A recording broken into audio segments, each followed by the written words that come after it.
Hi guys, for today's video, ito pala yung lugar namin kung saan dito ako nakatira. Ayan yung tirahan namin.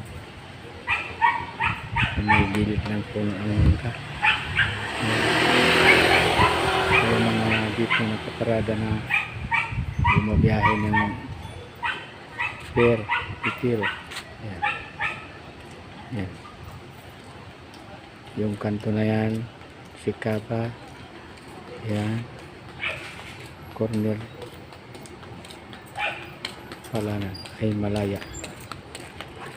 Ayan.